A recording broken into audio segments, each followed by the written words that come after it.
নবাব মুর্শিদ কুলি খান তার কন্যাকে জীবন্ত কবর দিয়েছিলেন এখানে। বন্ধুরা, মুর্শিদাবাদের ইতিহাসে এমন এক অধ্যায় আজকের ভিডিওতে আমি তুলে ধরব, যা দেখলে আপনাদের গায়ের লোম খাড়া হয়ে যাবে। ইতিহাসের নিষ্ঠুরতম এক বেগমের কথা বলবো, যিনি প্রজাদের রাতের ঘুম কেড়ে নিয়েছিলেন। সেই সময় মূর্তিমান আতঙ্ক হয়ে উঠেছিল নবাব মুর্শিদ কুলি খানের কন্যা আজিমুন্নেসার কথা বলবো। জঘন্যতম কর্মকাণ্ডের জন্য তাকে জীবন্ত কবর দেওয়া হয়েছিল। ভিডিওটি দেখার আগে চ্যানেলটা সাবস্ক্রাইব করুন, পাশে থাকা বেল আইকনটা প্রেস করে সঙ্গে থাকুন। চলুন বন্ধুরা, ভিডিওটা শুরু করা যাক। জীবন্ত কবর দেখতে হলে মুর্শিদাবাদের লালবাগে আসতে হবে এই জায়গাটিতে। এখানেই জীবন্ত কবর দেওয়া হয় নবাব মুর্শিদ কুলি খান এর মেয়ে আজিমুন্নেসাকে।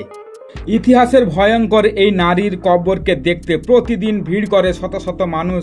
এখানে নবাব মুর্শিদ কুলি খান তার মেয়ে আজিমুন্নেসার বিয়ে দিয়েছিলেন উড়িষ্যার নবাব সুজাউদ্দিন মোহাম্মদ খানের সঙ্গে। 1727 সালে শ্বশুর মুর্শিদ কুলি খান মৃত্যুর পর নানা নাটকীয় ঘটনার মধ্য দিয়ে সুজাউদ্দিন দৌলার নাম নিয়ে মুর্শিদাবাদের সিংহাসনে আরোহণ করেন তিনি। জীবন্ত কবর দেওয়ার ঘটনাটি অবশ্যই নবাব মুর্শিদ কুলি খানের জীবন দশায় ঘটে, যদিও ভারতবর্ষের পুরাতত্ত্ব ইতিহাস বলছে আলাদা কথা। কথিত আছে আজিমুন্নেসা দুরারোগ্য ব্যাধিতে আক্রান্ত হয়েছিলেন। দেশ বিদেশ থেকে বহু হেকিম কবিরাজ দেখেও রোগ থেকে মুক্তি পাচ্ছিলেন না তিনি। শেষমেশ এক কবিরাজ এসে বলেন যে এক অদ্ভুত চিকিৎসার কথা। প্রতিদিন একটি শিশুর কলিজা দিয়ে একটি বিশেষ ঔষধ খেলে নাকি 1.5 মাসের মধ্যে সেরে যাবেন আজিমুন্নেসা।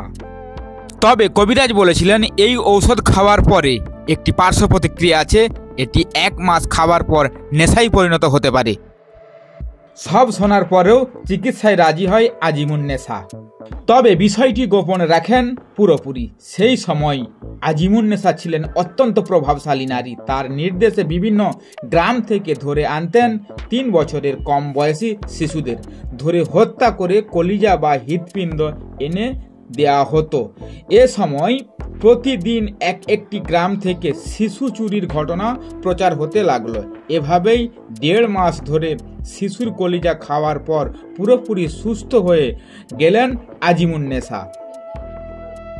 কিন্তু শিশুর কলিজা খাওয়ায় নেশা তাকে পেয়ে বসল। সুস্থ হওয়ার পরেও প্রতিদিন খেতে থাকলেন মনুষ্য শিশুর কলিজা। ততদিন সারা রাজ্যে আজিমুন্নেসার কুকর্মের কথাটি জানাজানি হয়ে যায়।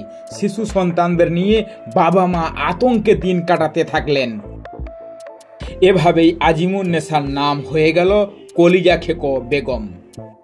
1 কান 2 কান করে বিষয়টি পৌঁছে যায় নবাব মুর্শিদ কুলি খানের কানে। বিষয়টি একেবারেই সহ্য করতে পারেননি, কিন্তু তদন্ত করে ঘটনার প্রমাণ পাওয়ার পরেই লালবাগের এই জায়গাটিতে জীবন্ত কবর দেন নবাব মুর্শিদ কুলি খাঁ।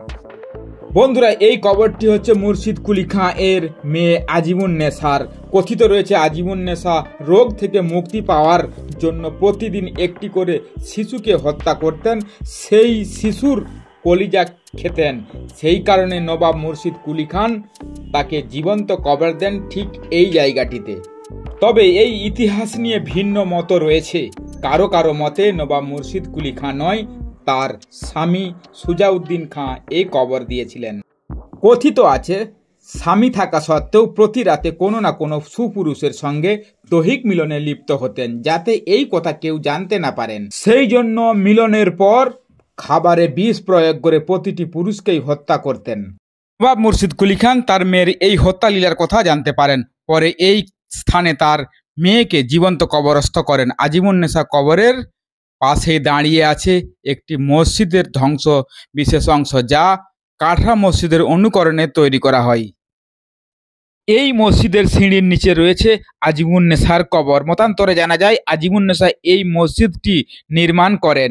এরপর তার ইচ্ছামতে মসজিদের সিঁড়ির নিচে সমাধিস্থ করা হয়। নামাজিরা নামাজ পড়তে আসে, তার পায়ের নিচে শুয়ে পূর্ণ লাভের প্রত্যাশী ছিলেন তিনি। আজ এই পর্যন্তই। পরবর্তী ভিডিও নিয়ে আপনাদের সামনে আবার হাজির হব। ততক্ষণ পর্যন্ত ভিডিওর সঙ্গে থাকুন। সবাই ভালো থাকুন।